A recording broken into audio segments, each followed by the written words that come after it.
What's going on? What is going on? It is your boy Smooth Blaze, and I'd like to welcome you back to Walking with Purpose, Embracing the Journey to Reach the Destination, episode 11. Now, before we get into any major points for this week, please make sure you like, comment, and subscribe to my channel. Also, hit that notification bell, select all, so you will not miss one video. Now, a couple weeks ago, the topic we discussed was, is it important for me to move in silence? The art of moving without telling all your business.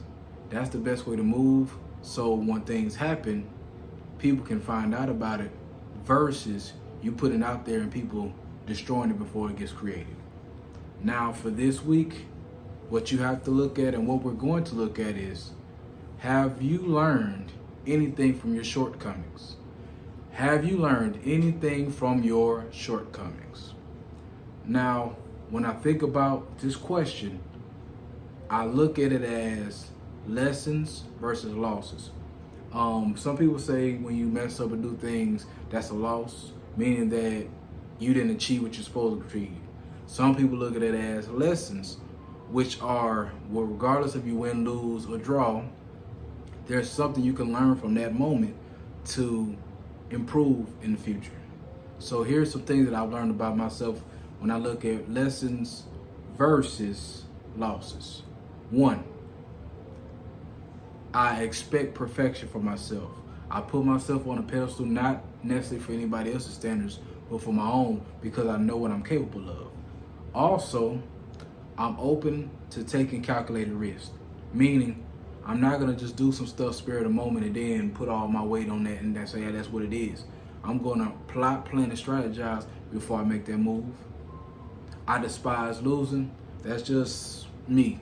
Like, I'm very competitive. I don't like losing. I don't like being in a position where I'm not on top. However, it happens. I'm confident in what I'm capable of. So regardless of what the results may show, I know what I'm capable of, and I know how to move to get to that point. Lastly, I'm very competitive with others and myself. What I've learned regarding competing with others, I got that more from when I was in sports. But as I got older, I competed with more of myself. Looking at where I started this year versus where I'm going. That's who I'm keeping competing myself. And also looking at 2023, where I'm at versus where I've been. So here is a few healthy habits that I kept for myself when it comes to creating those habits when I'm going through losses or lessons. First, write out my areas of weakness. We all have things that we struggle with. Let's write them things down. Let's see what we can do about that. Two, come up with a strategy to improve those areas. The thing is that identifying is one thing. Trying to practice ways to enhance them is another. So you have to put in ways to attack those so that they become more strengths. Getting outside opinion about matters. It's important to look outside of what your mindset and what your structure is for yourself. Ask another person that you trust how you feel about certain things. I did this, I didn't do well on this. How you think I can execute? Just your opinion. That can help you as well. After you do all that stuff, pray, ask God for guidance and wisdom. God should always be put in regardless of the fact, meaning that his voice stands out above any other person's. So he will give you guidance and wisdom to make those decisions when you do have shortcomings. So keep that in mind. That's another tactic I use. Continue to stay mentally positive regardless of the outcome. This is more important, being positive, than anything. Don't allow how you feel or how the results fall to dictate your peace and your mental happiness. Creating healthy habits to build your joy. Meaning, if it's music for yourself, if it's going to work out, if it's going to the track, going running, if it's playing video games, whatever it is, you find that area where you have joy and peace and where you can be yourself. Push on that so you can take your mind off of different things, especially if there are certain things that you accomplish. It's cool. Just take a break. Take care of your physical body. Every week, I make sure I put at least 2 or 3 days where I go to the gym.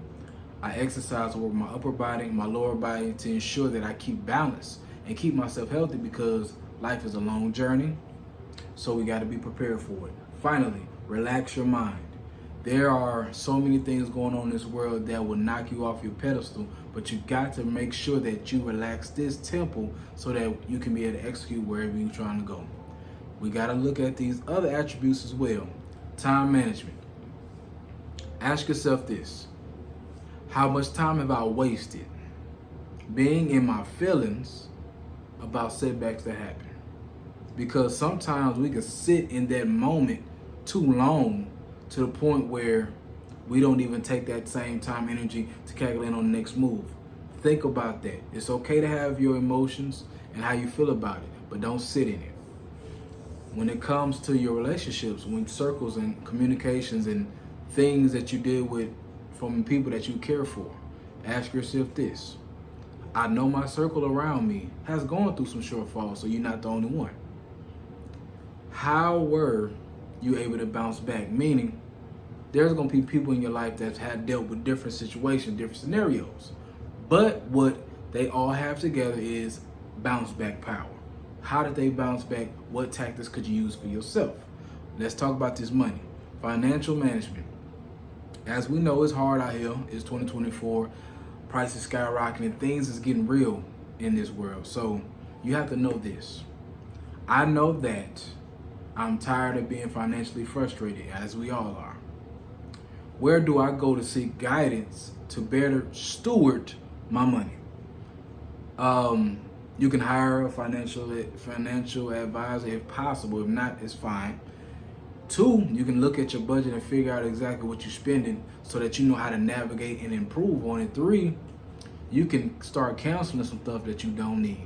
There has to be somebody that you might emulate or not want to be like, but have a impression on that are doing the things that you want to do. You just ask them questions about, man, how do you navigate through that space? How do I get myself back in there? And if they're comfortable enough, they'll talk to you about it. But you have to have somebody that can get your mind right and have you thinking differently on the movements and how you do things. So when you look at that, we always got to look at the faith level that we deal with. Ask yourself this: when I reflect over my shortcomings that I go through, am I more focused on how God pushed me through it? Or am I more focused on why did God allow these things to happen to me? There's 2 sides of that. You can play the victim role, or you can be in this position where regardless of what's going on, I know God didn't put me in this for a long haul. It's just temporary. So how can I move and maneuver so that we can get to where we want to be in life? Those are 2 things you have to ask yourself, because woe is me not going to get nowhere.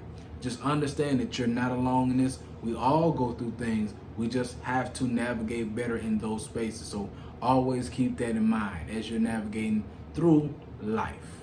So since we all know the shortcomings are a part of life, what should we do? And what should we know?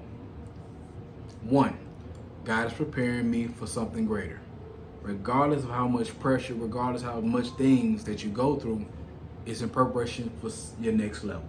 2, how to steward your money matters more than the amount that you make. You can make millions of dollars. You can make 500,000. You can make 40,000. You can make 20,000. How well you steward that money is going to show you whether or not you're privy to have some more. Lean on your circle during your times of disappointment or setbacks. You got to have a healthy circle around you, because all of y'all going to go through some things, but you got to have somebody to lean on. Be better utilizing your strategy and spend more time utilizing strategy versus feelings. Feelings can put you in a hole where strategy can get you out and you'll be able to move on from that. Create healthy habits on how to push through pressure. We're going to have pressure all through our life. We just need to know how to maintain and push through. Lastly, be confident in who you are. and stand on business. What I mean by being confident who you are, you're unique. God made you that way. Be humble. Stay in there. Stand on business. Whatever you stand for, whatever you about, be a man about it, be a woman about it, be on that stuff. Do not change who you are for nobody and for nothing. As we close, I would like to take the time out to say thank you for checking out my channel.